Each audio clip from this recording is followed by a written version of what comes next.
Friends, welcome to inspiration IAS daily news analysis. आज हम 9, 10, 11 और 12 अप्रैल 2021 का कंप्रिहेंसिव डेली न्यूज एनालिसिस करेंगे, जो होगा हिंदू, इंडियन एक्सप्रेस और असम ट्रिब्यून से।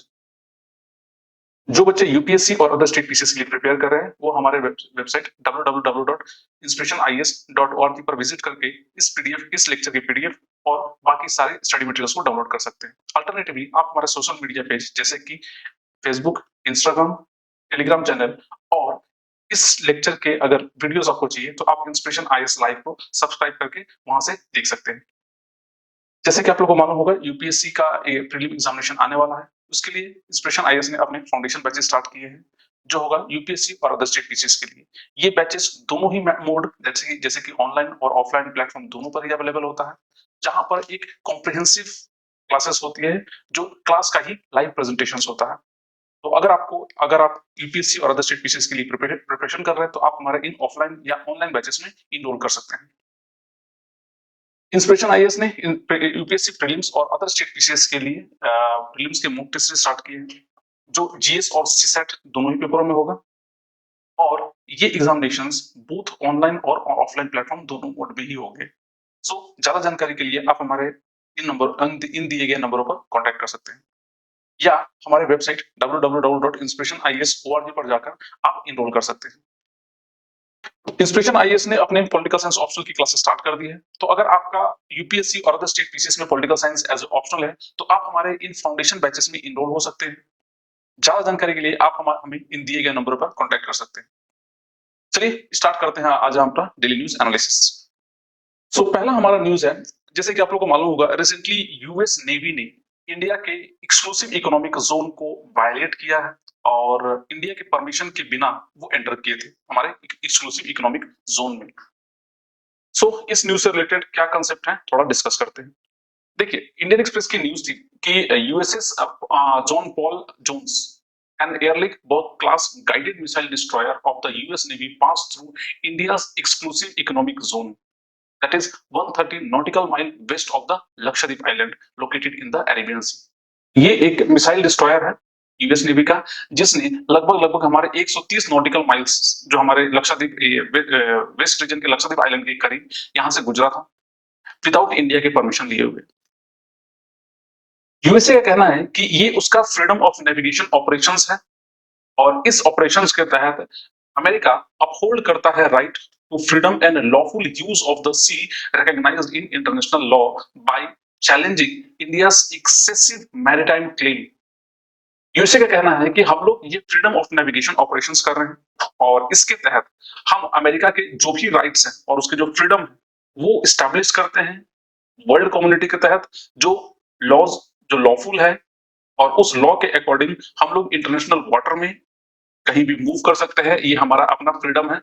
This freedom of navigation operation upholds the right, freedom and lawful use of the sea recognized in international laws by challenging India's excessive maritime claim, the statement read. कहने का अर्थ ये है कि America इस ये जो मतलब ट्रेसपासिंग है, इसको ये कह रहा है कि हमारा जो फ्रीडम ऑफ नेविगेशन ऑपरेशंस है, इसके तहत हम अपने राइट्स को अपहेल्ड करते हैं, और हमारे freedom of movement in all waters across the seas, जहां पर इंटरनेशनल लॉज रिकॉग्नाइज्ड है। और इंडिया का जो एक्सेसिव क्लेम है, उसके जो एक्सक्लूसिव इकोनॉमिक जोन जो 200 नॉटिकल माइल्स के तहत आता है, हम लोग अभी समझेंगे ये एक्सक्लूसिव इकोनॉमिक जोन क्या होता है। तो ये जो इंडिया का जो स्टेटमेंट है, क्लेम है कि उसका इतना एक्सेस एरिया है, वो अमेरिका नहीं मानता है। और America international treaty, international law के तहत जितने एरिया को बताया गया है, जितने एरिया में आप कोई भी बॉडीज, कोई भी ऑर्गेनाइजेशन, कोई भी नेवी या कोई भी पर्सन आराम से इस वाटर में मूव कर सकता है, वही अमेरिका ने किया है। यूएसए का स्टैंड ये है कि USA stand that India require prior consent for military exercise और मैन्यूवर इन इट्स ईईजेड और कॉन्टिनेंटल शेल्फ। देखिए इसको लेके यूएस का क्या स्टैंड है। यूएस कहता है कि जो इंडिया की जो रिक्वायरमेंट है कि इंडिया के इस ईईजेड के तहत अगर कोई भी मिलिट्री एक्सरसाइज करता है या मैन्यूवर करता है, तो इंडिया से प्रायर परमिशन लेना जरूरी है। हालांकि अमेरिका कहता है कि ये जो इंडिया क्लेम करता है, ये एक्सेस क्लेम है और इंटरनेशनल लॉज में ये मान्य नहीं है। इंटरनेशनल लॉज जो बताता है, उस वाटर में हम लोग नहीं गए थे। हालांकि इंडिया अपना एक्सक्लूसिव इकोनॉमिक जोन मानता है, जो हम नहीं मानते, क्योंकि वो इंटरनेशनल लॉज रिकॉग्नाइज नहीं करता इंडिया के क्लेम को, तो हम भी उसको रिकॉग्नाइज नहीं करते। दूसरा कहना यह है कि FONOP upheld the rights, freedom and lawful use of the sea recognized in the international laws by challenging India's excessive maritime claim। तो इंडिया का जो एक्सेस मैरिटाइम क्लेम है, वो अमेरिका उसको कोई भी वैल्यू नहीं देता है, और अमेरिका इंटरनेशनल लॉज के तहत अपने फ्रीडम ऑफ मूवमेंट को क्लेम करता है। चलिए आगे बढ़ते हैं। देखो, थोड़ा समझते हैं कि फ्रीडम ऑफ नेविगेशन ये मसला है क्या। Freedom of navigation are closely linked to the concept of freedom of navigation and is particularly to the enforcement of relevant international laws and custom regarding freedom of navigation. देखिए, America ये पूरे दुनिया भर में ये फ्रीडम ऑफ नेविगेशन ऑपरेशन करता है। बहुत सारे कंट्रीज के एक्सक्लूसिव इकोनॉमिक जोन में अमेरिका एंटर करता है, उससे पहले जैसे कि श्रीलंका हो गया, रशिया वगैरह हो गए। बट इंडिया के संग ये पहली बार इंसिडेंस हुआ है। इंडिया के संग ये पहली इंसिडेंस हुई है जहां पर इंडिया के वाटर के क्लेम के अंदर में अमेरिका एंटर किया है। It involves passage conducted by the US Navy through waters claimed by coastal nation as their exclusive territory. दूसरा, it is carried under the US policy of exercising and asserting its navigation and overflight rights and freedom around the world। ये America कहता है कि ये हमारा अपना right है, हम कहीं भी मूव कर सकते हैं इंटरनेशनल वाटर में। It says this as assertions communicates that the US does not acquiesce to the excessive maritime claim of other nations and thus prevent those claims from becoming accepted in the international laws। कहने का अर्थ ये है कि America ये कह रहा है कि किसी भी तरह का जो एक्सेस क्लेम जो है कंट्रीज करती है, वो अमेरिका उसको नहीं वैल्यू देता है, और अमेरिका सिर्फ जितने इंटरनेशनल लॉज बताता है उतने ही कंट्रीज को मतलब क्लेम करना चाहिए, ना कि एक्सेस। अगर कोई कंट्री एक्सेस क्लेम करता है तो अमेरिका कभी भी उसको एस्टेब्लिश होने नहीं देगा, और अमेरिका हमेशा ऐसे रीजन में कहीं ना कहीं interference of freedom of movement वाले फ्रीडम ऑफ नेविगेशन ऑपरेशन चलाएगा। FNOP are methods of reinforcing unclose. America कहता है कि FNOP ये जो मेथड है, ये अनक्लोज के जो लॉज है उसको रीइंफोर्स या इन्फोर्स करने के लिए है, and avoiding this negative outcomes by reinforcing freedom of navigation through practices. दूसरा, it is exercised by sailing through all areas of the sea permitted under UNCLOS and particularly those areas that states have attempted to close off to free navigation as defined under UNCLOS। तो America ये कहता है कि UNCLOS की ये provisions है और हम उस प्रोविजंस को फुलफिल करते हैं by doing these operations। Hope ये आपको समझ में आया होगा। चलिए आगे बढ़ते हैं, थोड़ा समझते हैं आखिर ये एक्सक्लूसिव इकोनॉमिक जोन होता क्या है और इंडिया इसको कितना क्लेम करता है। आमतौर पे देखा जाए तो एक्सक्लूसिव इकोनॉमिक जोन का फुल फॉर्म है, शॉर्ट फॉर्म होता है EEZ, and it is prescribed by the 1982 United Nation convention on laws of the seas. देखिए, जो EEZ है ये अनक्लॉज ने ही डिसाइड किया है 1982 में। ये होता क्या है? It is an area of the sea in which a sovereign state has special right regarding the exploration and use of maritime resources including energy production from the wind and water. देखिए, ये एक ऐसा zone होता है जहां पर जो coastal state होता है उसका एक्सक्लूसिव राइट होता है रिगार्डिंग एक्सप्लोरेशंस। वहां से एक्सप्लोरेशन कर सकता है, वहां पर नोड्यूल्स वगैरह, मिनरल नोड्यूल्स जो बनते हैं वो निकाल सकता है, वहां पर पेट्रोलियम वगैरह माइनिंग किया जा सकता है, और वहां पर विंड और वाटर से इलेक्ट्रिसिटी भी जनरेट किया जा सकता है। It stretch from the baseline out to 200 nautical miles. कहा जाता है, जैसे सपोज करिए ये अगर समुद्र का मतलब रीजन है, तो ये अगर इसको बेसलाइन मानते हैं तो बेसलाइन से लगभग 200 नॉटिकल माइल्स तक एक्सक्लूसिव इकोनॉमिक जोन होता है। 200 नॉटिकल माइल्स तक एक्सक्लूसिव इकोनॉमिक जोन होता है, और इसमें कोई भी कोस्टल स्टेट अपना पूरी राइट रखता है। हालांकि ये जो जोन होता है उसके बाद 200 नॉटिकल माइल्स के बाद का क्या होता है? हाई सी होता है, और आमतौर पे जो कॉन्टिनेंटल शेल्फ इस एक्सक्लूसिव इकोनॉमिक जोन से ज्यादा होता है। तो अगर सही तरीके से माना जाए तो 1200 मतलब बेसलाइन से 12 नॉटिकल माइल्स तक ये क्या होता है? टेरिटोरियल सी होता है। उसके बाद और 12 नॉटिकल माइल्स तक ये क्या होता है? कॉन्टिग्यूअस जोन होता है। और उसके बाद मतलब उस टेरिटोरियल सी से लेकर लगभग 200 नॉटिकल माइल्स तक क्या होता है? एक्सक्लूसिव इकोनॉमिक जोन होता है। अमेरिका ने इसी जोन को वायलेट किया है। It is also referred to as maritime continental margin and is a colloquial usage when we include the continental shelf। इसमें continental shelf भी हो सकता है, जैसे कि continental shelf बहुत ही इंपॉर्टेंट होते हैं मिनरल एक्सप्लोरेशंस के लिए, और यहाँ पर अधिकतर ऑयल माइनिंग होती है, जहाँ पर पेट्रोलियम वगैरह यहाँ से क्रूड ऑयल वगैरह रिलीज निकाले जाते हैं। तो ये काफी इंपॉर्टेंट रीजन होता है किसी भी कंट्रीज के लिए। दूसरा, the difference between the territorial sea and the exclusive economic zone is that the first confers full sovereignty over the water, whereas the second is merely a sovereign right. देखिए, कहा जाता है कि जो टेरिटोरियल सी होता है, जैसे कि ये वाला जो रीजन होता है और ये जो एक्सक्लूसिव इकोनॉमिक जोन होता है, टेरिटोरियल सी लगभग उसमें पूरी तरह से सोवरेनिटी होती है, अनक्लोज देता है और उसमें किसी भी तरह की एंट्री अलाउ नहीं होती है। अगर एंट्री आपको करना भी है तो उस कोस्टल स्टेट से पूछना पड़ेगा। वेयर एज जो आउटसाइड जो एक्सक्लूसिव इकोनॉमिक जोन होता है, that the first full sovereign right over the right, whereas the second is merely a sovereign right which refers to the coastal state right below the surface of the sea. मतलब surface, ये जो सी का जो surface है, surface के नीचे का right उसके पास होता है, ना कि ऊपर का। मतलब ऊपर में कोई मूव कर सकता है समुद्र के ऊपर, तो नीचे का जो एक्सक्लूसिव जो एनर्जी का एक्सप्लोरेशन है वो कोस्टल स्टेट कर सकता है। तो आपको ये कंसेप्ट समझ में आया होगा। थोड़ा आगे बढ़ते हैं। अब इंडिया का क्या स्टैंड है थोड़ा हम लोग समझते हैं। तो ये जो था एक्सक्लूसिव इकोनॉमिक जोन, इसी जोन में अमेरिका ने एंटर किया था। इस जोन में अमेरिका एंटर किया है और इसी जोन को इंडिया कह रहा है ये नहीं हो सकता, ये आप हमारे एक्सक्लूसिव इकोनॉमिक जोन को वायलेट किए।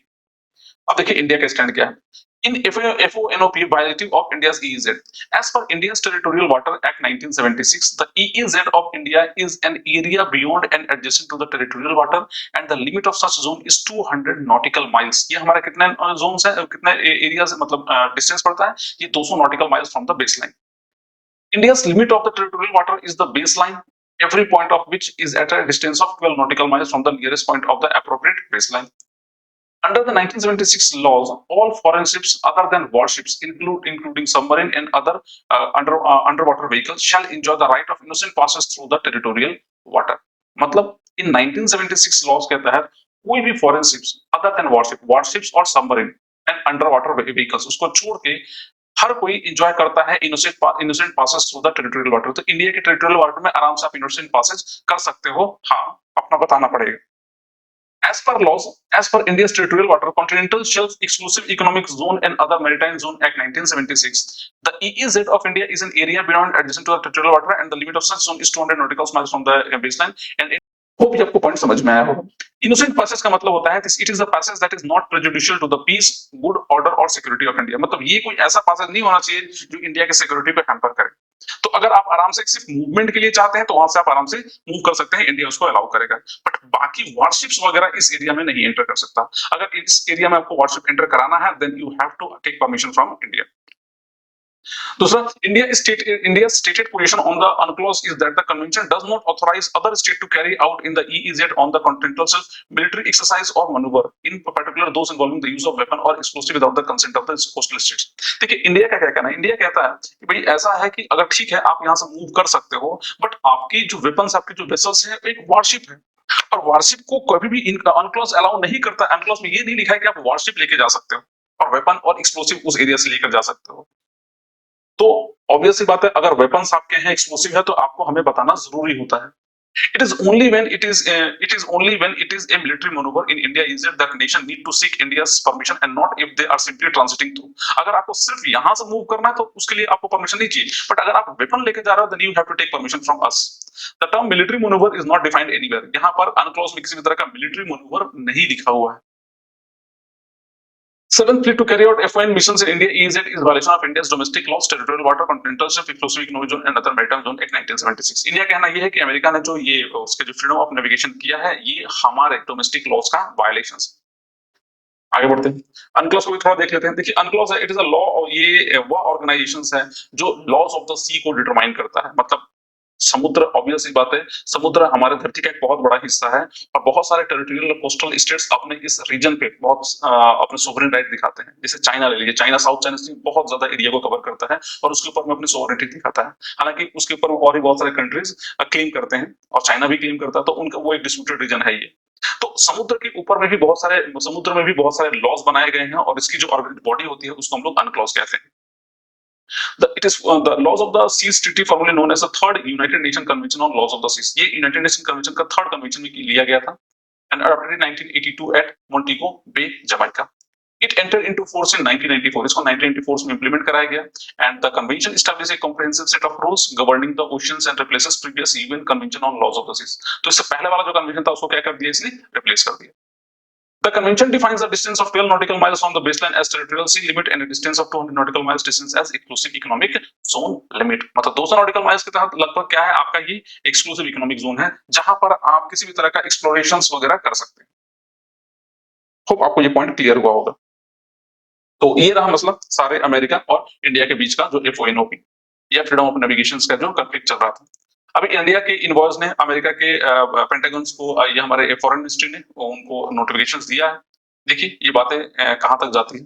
हालांकि अमेरिका और इंडिया एक बहुत अच्छे पार्टनर हैं और हम लोग क्वाड के भी मेंबर हैं, तो अमेरिका को कहीं ना कहीं ये इंटरफेयर्स ये मतलब ये स्टेप्स अमेरिका का शायद थोड़ा सा तलखिला है हमारे रिलेशनशिप में। होप बाकी सब अच्छा होगा। चलिए आगे बढ़ते हैं।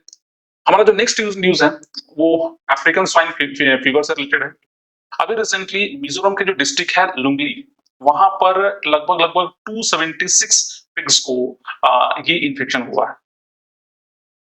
अफ्रीकन स्वाइन फ्लू एक वायरल इन्फेक्शन है and it is highly contagious and fatal animal disease that infects and lead to an acute form of haemorrhagic fever in domestic and wild pig. ये डोमेस्टिक और wild pig में बहुत ही dangerous haemorrhagic fever करता है और बहुत ही तेजी से फैलता है। ये पहली बार अफ्रीका में डिटेक्ट हुआ था इन 1920s and it is caused by a large DNA virus. इसका जो वायरस है डीएनए वायरस है और इसका जो वायरस है एस्पारविरिडी फैमिली का आता है। Is an intracytoplasmic replicating DNA. ये इंट्रासाइटोप्लाज्मिक रेप्लिकेटिंग डीएनए होता है जो आर्बोरीवायरस का which is the sole member of the family Asfarviridae. ASF is a severe viral disease that affects wild and domestic pig, resulting in a highly lethal hemorrhagic fever, but does not affect। हाँ, ये एक सबसे important ये है कि ये human को infect नहीं करता है। ये बहुत बड़ी राहत की बात है क्योंकि अभी कोरोना से पूरी दुनिया त्रस्त है। कोरोना का सेकंड वेव इंडिया में भी आ गया है। अगर ये भी होना शुरू हो जाए तो फिर तो बहुत बड़ी प्रॉब्लम हो सकती है। It has almost 100% case fatality rate और इसकी लगभग जिस पिग वगैरह जिस स्वाइन को ये होता है उसकी लगभग 100% फैटेलिटी होती है, डेथ होती है। Transmission of the ASFV could be through ये डायरेक्ट कांटेक्ट और इनडायरेक्ट कांटेक्ट से भी हो सकता है, जैसे डायरेक्ट कांटेक्ट विद इन्फेक्टेड और वाइल्ड पिग। अगर कोई इन्फेक्टेड और वाइल्ड पिग है तो उससे डायरेक्टली कांटेक्ट होने से भी ये वायरस ट्रांसमिट होता है। और अगर इनडायरेक्ट बोला जाए तो it is contact through injection of contaminated material such as feed और गार्बेज और through biological vector like ticks. तो टिक भी इस वायरस को मतलब ट्रांसमिट करते हैं अलोंग विद कंटामिनेटेड मटेरियल। अगर कोई खाता है कुछ गार्बेज वगैरह तो उसके थ्रू भी ये ट्रांसमिट हो सकता है from one animals to another. Hope ये आपको समझ में आया होगा। तो ये जो वायरस है एस्पारविरिडी वायरस और ये एक तरह का डीएनए वायरस है। चलिए आगे बढ़ते हैं। इसके सिम्टम्स अगर देखे जाए तो ये high fever, depressions, loss of appetite, haemorrhagic fever और स्किन में एनोरेक्सिया, वॉमिटिंग, डायरिया और सडन डेथ इन पिग्स होता है। Diagnosis laboratory to differentiate it from classical swine fever वो sign may be similar to ASF. कभी-कभी ये swine fever से भी एक मतलब लगभग वो सिमिलर होता है बट ये डिफरेंट है। Even so, while African swine fever is lethal, there is no approved vaccine। ये इसका किसी भी तरह का approved कोई वैक्सीन नहीं है, which is also reason जिसके चलते एनिमल्स को मारना ही एक मात्र तरीका होता है इसका, क्योंकि हालांकि कोई इसका वैक्सीन वगैरह नहीं है। होप आपको ये समझ में आया होगा African swine virus, African swine fever. चलिए हमारा जो नेक्स्ट न्यूज है वो है नैनो स्नीफर्स। रिसेंटली हमारा जो यूनियन एजुकेशन मिनिस्टर है रमेश पोखरियाल जी, उन्होंने ये नैनो स्नीफर लॉन्च किया है। ये नैनो स्नीफर होता क्या है? एक्चुअली नैनो स्नीफर एक तरह का micro sensor based explosive trace detector है। मतलब ये आप किसी भी तरह के एक्सप्लोसिव को ये डिटेक्ट कर सकता है। अगर माइक्रो क्वांटिटी में भी हो तो उस एक्सप्लोसिव को डिटेक्ट करने में ये काबिल है। इसको डेवलप किया है IIT बॉम्बे के एक इंक्यूबेटेड स्टार्टअप है, उसका नाम है नैनो स्निफ टेक्नोलॉजी। उन्होंने इस नैनो स्निफर को डेवलप किया है। माना यह जा रहा है कि it can detect explosive in less than 10 second. 10 second में ये एक्सप्लोसिव को डिटेक्ट कर सकता है and can identify and categorise explosive into classes. मतलब किसी भी तरह के एक्सप्लोसिव को ये आराम से डिटेक्ट कर सकता है और उनको बकायदा उनको कैटेगराइज कर सकता है। It detect all classes of military, conventional and homemade explosive. मतलब किसी भी तरह का मिलिट्री, कन्वेंशनल या होममेड एक्सप्लोसिव को ये डिटेक्ट कर सकता है। Nano sniffer gives visible and audio alert with sunlight readable colour display. ये कलर डिस्प्ले इसके जो लगे हुए हैं यहाँ पर इस नैनो स्नीफर में, यहाँ पर स्लाइड में आपको रखने पड़ते हैं एक्सप्लोसिव को, और ये नैनो स्नीफर डिटेक्ट करके बता देगा कि किस तरह का एक्सप्लोसिव है। The detector has passed Pune-based DRDO high energy material research laboratory testing and has also been tested by the country's counter terror forces जैसे कि NSG और बाकी एजेंसीज ने भी इसको टेस्ट किया है। Pokhriyal said it was a test towards Prime Minister Narendra Modi vision of self-reliant India। ये इंडिया का self-reliant जो मिशन चल रहा है उसके तहत इसको बनाया गया है and it is 100% made in India product।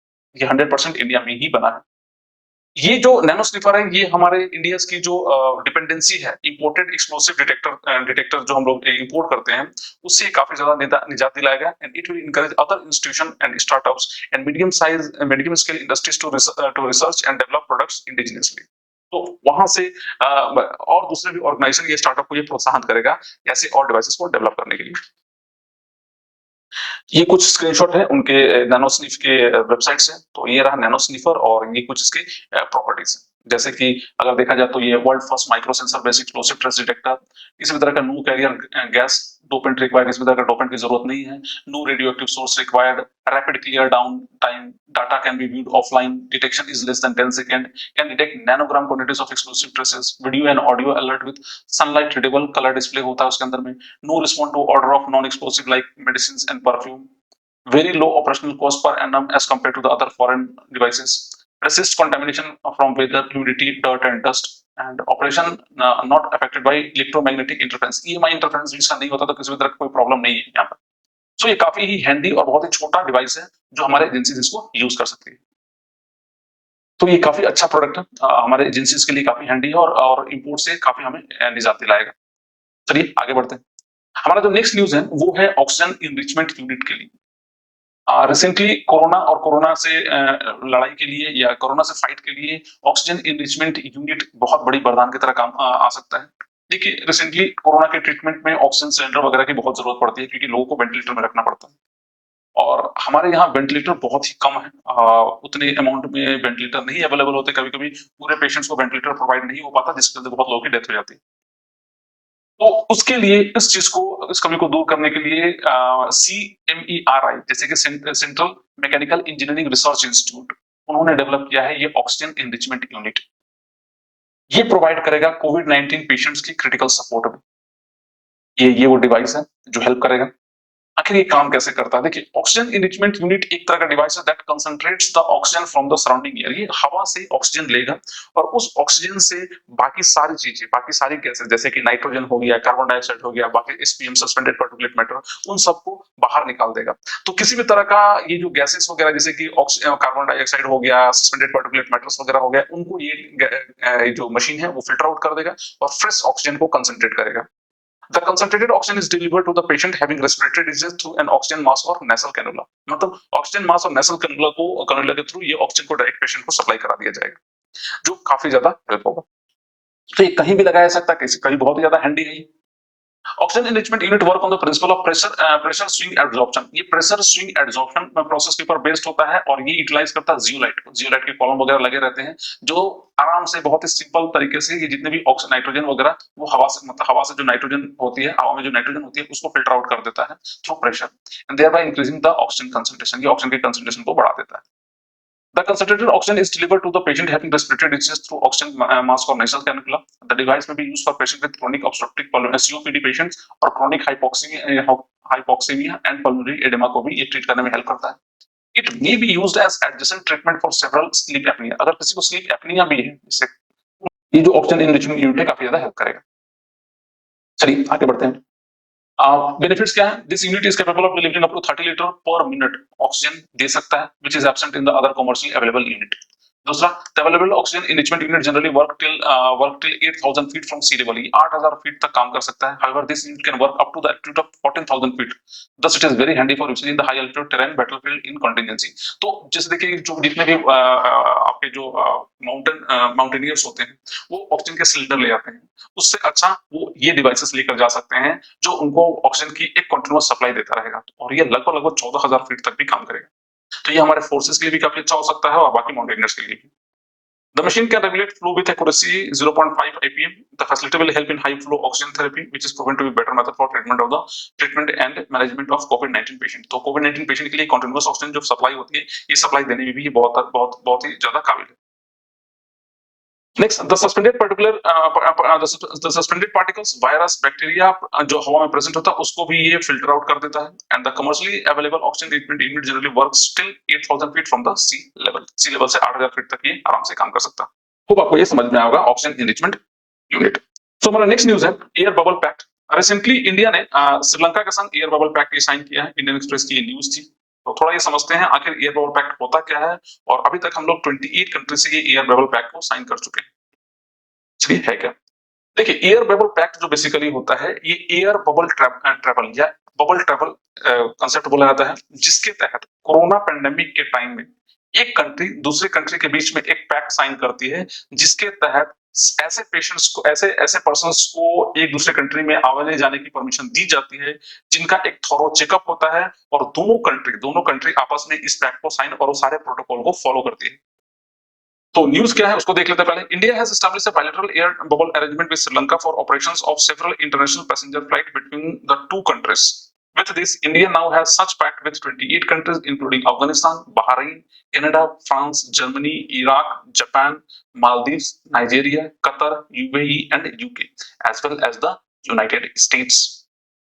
Under an air bubble pact between two countries, special international passenger flight can be operated by their airlines into each other territories under restrictive conditions. Restrictive conditions में एक दूसरी country के बीच में ये air travel होता है। India has finalized an air bubble agreement with Sri Lanka and making it the sixth such arrangement in SAARC region and 28th in the total. तो ये सिक्स्थ अरेंजमेंट है SAARC कंट्रीज के बीच में, और लगभग total ये 28 कंट्रीज के संग हम लोग ये एयर बबल पैक्ट साइन कर चुके हैं। दूसरा ट्रैवल बबल, इट इज ये जो प्रोसेस होती है जिसमें creating a travel bubble involves reconnecting countries और state which have shown a good level of success in containing the कोविड-19 पैंडेमिक डोमेस्टिकली। ये सिर्फ वैसे कंट्री के बीच में ही होता है जिन्होंने बहुत अच्छा काम किया है ये कोविड को डोमेस्टिकली कंटेन करने में। Such a bubble would allow the member of the group to restart trade ties with each other and open travel tourism. According to a report, potential travel bubbles among better performing countries around the world would account to around 35% of global GDP. Travel bubbles are favored by smaller countries because they are likely to benefit after being able to trade again with larger partners. ये small countries को ज्यादा favour करता है ताकि वो आराम से अपने बड़े-बड़े ट्रैवल लार्जर पार्टनर से आराम से ट्रेड कर सकते हैं। क्राइटेरिया क्या है इसका? तो people from outside countries willing to join the bubble corridor will have to go into isolation for 14 days. 14 दिन का आपको आइसोलेशन रखना पड़ेगा। One should not have travel outside the member countries of the travel bubble in the past 14 days. 14 दिन से पहले 14 दिन तक किसी कंट्रीज में वो ट्रैवल नहीं करना चाहिए। जो भी पैसेंजर है वो किसी भी ऐसे कंट्रीज में ट्रैवल नहीं किया हो जो इस ट्रैवल बबल के अंदर में नहीं है। And one should not be infected with coronavirus and should not have come in contact with anyone who has been coronavirus infected. मतलब किसी भी तरह का कांटेक्ट नहीं होना चाहिए उस पैसेंजर का किसी भी कोरोना पेशेंट या ऐसे किसी कंट्री से। सो होप आपको ये समझ में आया होगा एयर बबल और एयर बबल पैक्ट के लिए। चलिए आगे बढ़ते हैं। हमारा जो नेक्स्ट न्यूज है वो है MS Swaminathan felicitated for TB eradication. देखिए एमएस स्वामीनाथन जी हैं, उनको टीबी के लिए, टीबी इरेडिकेशन के बहुत अच्छे काम के लिए उनको फेलिसिटेट किया गया। एमएस स्वामीनाथन जैसे कि फादर ऑफ ग्रीन रिवॉल्यूशन थे, इन्होंने बहुत बड़ा काम किया है भारत के लिए। और एक और बड़ा काम है जो टीबी के इरेडिकेशन में वो दिन रात लगे हुए थे। तो रीच बोल के एक ऑर्गेनाइजेशन है जो Chennai based non profit organization है, working towards eradicating TB for over 2 decades, organized a virtual event at which Professor Swaminathan, who was its founding chair, was felicitated. Since the organization inception in 1980, he was instilled the need for more holistic approach to TB by engaging communities and private sectors. तो ये communities और private sector को मिला के TB eradication के लिए बहुत बड़ा काम कर रहे थे। और स्वामीनाथन जी का काम करने का तरीका ही अलग होता है। ये किसी भी चीज को जड़ से उखाड़ने में ज्यादा विश्वास रखते हैं, ना कि सिर्फ कॉस्मेटिक सर्जरी से। तो कहीं ना कहीं अगर इन्होंने ये स्टेप्स लिया है तो काफी अच्छा होगा। और इन्होंने इनकी जो काम करने का जो तरीका होता है, हम लोगों ने ग्रीन रेवोल्यूशन वगैरह में देखा है, इन्होंने इनके काम करने का तरीका बहुत ही होलिस्टिक होता है। And for that he has been felicitated. चलिए आगे बढ़ते हैं। नेक्स्ट हमारा है सार्थक से related.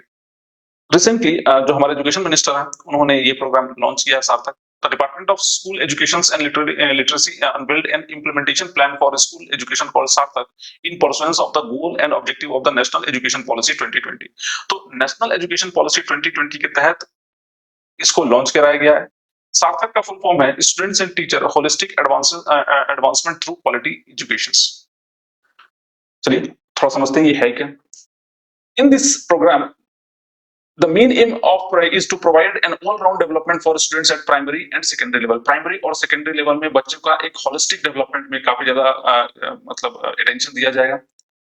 This program will be launched in pursuance of the goal of National Education Policy 2020 and to assist state UT in this task. State और UT को help करने में या इसको assist करने में ये program काफी ज्यादा help करेगा. The program aims at providing an all-round development of students at the primary and secondary level, and it will also establish a safe, secure, exclusive, and conducive learning environment for the students as well as the teacher. ये teacher और students दोनों को ही एक conducive learning environment provide कराएगा. इसके तहत the major focus is to define activities in such a manner which clearly delineates goal, outcome, and time frame. That is, it link recommendation of new education policy with 297 tasks along with responsible agencies, timelines, and 304 output to this task. लगभग 219 task define किए गए हैं, जिसके तहत 304 output guidelines और timelines को 304 time output को ये कन्फाइंड मतलब देखा गया है कि ये सारे आउटकम निकले इससे. इसके तहत it will also establish a safe, secure, inclusive, and conducive learning environment for student as well as teacher. The major focus is to define activities in such a manner which clearly delineates goal, outcome, and time frame. That is, it links recommendation of new education policy with 297 tasks along with the responsible agencies, along with 300 outputs. It will pave way for curriculum reforms, including new national and state curriculum framework for school education as well as early childhood care and educations. तो school educations और early childhood care में भी इसको ये ध्यान देगा. The program will focus on improvement of the enrollment ratio, बच्चों की जो enrollment ratio बढ़े at all levels and a reduction in dropout और dropout कम हो. It will provide access to quality educations and universal acquisition of foundation literacy and numeracy by grade 3. दूसरा, it will implement vocational education, vocational education को भी implement करेगा, sports को implement करेगा, arts, knowledge of India, 21st century skills जैसे कि computers वगैरह, coding वगैरह. Values of citizenships, awareness of environment, conservation in the curriculum. तो एक बच्चे का एक होलिस्टिक, एक ऐसी ओवरऑल डेवलपमेंट होगा जिससे वो एक भारत का एक अच्छा नागरिक बन सके. It will focus on experimental learning. ये सिर्फ किताबें बातें नहीं होगी, experimental learning भी कराई जाएगी. And it will also improve the quality of teacher education programs. ये टीचर के एजुकेशन प्रोग्राम को भी कहीं ना कहीं डेवलप करेगा, जिससे टीचर्स को एक सही मेथड से एक सही मेथड से पढ़ाने के लिए भी ट्रेनिंग दी जाएगी, जिससे पेडागोजी अच्छी हो और जिससे बच्चे समझ पाए. होप ये प्रोविजन आपको समझ में आया होगा सार्थक. चलिए आगे बढ़ते हैं. आज का हमारा जो नेक्स्ट न्यूज है वो है पीएस जोरास्तर के. रिसेंटली इंडिया ने लगभग 100 करोड़ का पेट्रोल वेसल्स सेशल को दिया during virtual summit between Indian PM Narendra Modi and Seychelles PM Wavel Ramkalawan. ये पीएस जोरास्तर है क्या? It is a fourth made in India patrol boat developed for Seychelles since 2005. 2005 से लेके आज तक करीब 4 पेट्रोल बोट इंडिया ने गिफ्ट किया है सेशल को, और इस बोट को डेवलप किया है garden rich ship building company, ये जो कोलकाता में है. तो थोड़ा देखते हैं पीएस जोरास्तर के बारे में जाना जाए तो अगर ये 48.9 मीटर पेट्रोल बोट है जो build by garden rich ship builders and engineering at estimate cost of 100 crore. 100 crore का ये एस्टिमेट कॉस्ट लगा इसको बनाने में. The vessel has a top speed of 35 knots and an endurance of 1500 nautical miles. 1500 nautical miles एक बार में लगभग 45 knots तक का ये स्पीड है इसके पास. It will be used for multi-purpose operations such as patrolling, anti-smuggling, anti-poaching operations and search and rescue. इन सब programme काम के लिए काफी ज्यादा इफेक्टिव. इसके अलावा, इस पेट्रोल बोट के अलावा इंडिया सेशन में और भी बहुत सारे प्रोग्राम जैसे चला रहा है, जैसे कि both leader inaugurated new magistrate court building in माहे कोर्ट की बिल्डिंग बनाई जाएगी. Constructed with 3.5 million grant from India, जो जिसके इंडिया ग्रांट कर रहा है. India also handed over 1 megawatt solar power plant at Romani Vile Island of Seychelles, which is built at a cost of 3.4 billion by the government of India. Next, 10 high capacity community development projects were also integrated. 10 high impact capacity, 10 high impact community development project भी कहीं ना कहीं start किया जा रहा है. तो कुल मिलाकर देखा जाए तो इंडिया सेशल को हर एंगल से हेल्प करने की कोशिश करता है, चाहे मिलिट्री चाहे और कोई एंगल ले लिया जाए. ऑब्वियसली बात है, इंडिया का जो नेबर फर्स्ट पॉलिसी है वो सेशन में बहुत अच्छा दिखता है, और सेशन हमारे इंटरनल हमारे सिक्योरिटी के लिए भी काफी इंपॉर्टेंट है. चलिए आगे बढ़ते हैं. नेक्स्ट जो हमारा न्यूज है वो है सेंट्रल विजिलेंस कमीशन से रिलेटेड. देखिए, recently central vigilance commission CVC has modified the guidelines pertaining to the transfer and posting of officials in the vigilance unit of government organizations, restricting their tenure to 3 years at one places. कहा यह जा रहा है कि CVC जो पहले जो transfer और पोस्टिंग का जो मसला था, किसी भी एक पर्टिकुलर गवर्नमेंट ऑफिशियल्स को 3 साल तक ही एक जगह रहने का परमिशन होना चाहिए, उससे ज्यादा नहीं. उससे ये प्रॉब्लम ये हो जाती है कि अगर कोई गवर्नमेंट एम्प्लॉय 3 साल से ज्यादा एक जगह रह जाएगा तो वहां पर कहीं ना कहीं करप्शन एंड ऑल दोस चीजें हो सकती है, जिसके चलते सीवीसी ने इसको चेंज किया और कहा कि 3 साल से ज्यादा नहीं होना चाहिए किसी भी एक जगह पोस्टिंग. The CBC, अगर CBC को देखा जाए तो CBC was set up by government in February 1964 on the recommendations of the Committee on Prevention of Corruption headed by K. Santhanam. K. Santhanam committee ने ये रेकमेंड किया था सेंट्रल विजिलेंस कमीशन बनाने के लिए, और पार्लियामेंट इसके लिए इनेक्ट किया था सेंट्रल विजिलेंस कमीशन एक्ट 2003, और इसको CBC को एक स्टैट्यूटरी स्टेटस प्रोवाइड करता है ये act. It is an independent, ये एक तरह का इंडिपेंडेंट बॉडी है which is only responsible to the parliament. ये पार्लियामेंट के पास रिस्पांसिबल होता है, ना कि गवर्नमेंट। ये अपना जो रिपोर्ट देता है सबमिट करता है प्रेसिडेंट ऑफ इंडिया को, और ये एक तरह का एपेक्स इंटीग्रिटी इंस्टीट्यूशन है। हालांकि ये the commission is mandated to fight corruptions and ensure integrity in the public administration. इसका CBC का मैंडेट ये है कि किसी भी तरह का करप्शंस को इरोड करना और इंश्योर करना integrity in public administrations. Functions देखा जाए तो it exercise superintendence over the functioning of Delhi special police establishment in and so far as it relates to the investigation offences under the Prevention of Corruption Act 1988. दूसरा, the CBC receives complaint on corruptions or misuse of office and recommend appropriate action। किसी भी तरह का corruptions की information अगर मिलती है तो उसको ये solve करता है, और ऑफिस के पावर को misuse अगर कोई करता है तो उसके लिए भी ये केस करता है, ये इसके लिए भी इन्वेस्टिगेशन करता है। Following institution bodies or a person can approach CBC, या तो कोई इंस्टीट्यूशन या तो कोई पर्सन CBC का अप्रोच कर सकता है। Central government, Lokpal and vigil blower, जैसे कि central government, Lokpal and vigil blower के अगेंस्ट। CBC का किसी भी तरह का इन्वेस्टिगेटिंग विंग्स नहीं है, तो ये CBI के ऊपर डिपेंड करता है ऑफिसर्स के लिए इन्वेस्टिगेशन के लिए। While CBI has its own investigation wings drawing its power from Delhi Special Police Establishment Act 1946। इसका कंपोजिशन देखा जाए तो ये मल्टी मेंबर बॉडी होती है, जिसमें एक chairperson and not more than 2 vigilance commissioner होते हैं। दूसरा, ये अपॉइंटेड दे आर इनका जो अपॉइंटमेंट करते हैं, they are appointed by the president of India on the recommendation of committee consisting of prime minister, union home ministers, leader of opposition in the Lok Sabha. If there is no leader of opposition then the leader of single largest opposition party in the Lok Sabha. वो भी आपको समझ में आएगा, ये constitutional provisions है, और इसका इनका जो टेन्योर होता है 4 इयर्स का होता है, या 65 ईयर ऑफ एज जो भी पहले हो। तो आज के लिए इतना ही, कल फिर मिलते हैं एक नए डेली न्यूज एनालिसिस में। होप आपको ये हमारा इनिशिएटिव अच्छा लग रहा होगा।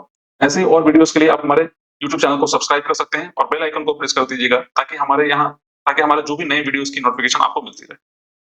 आज के लिए शुक्रिया।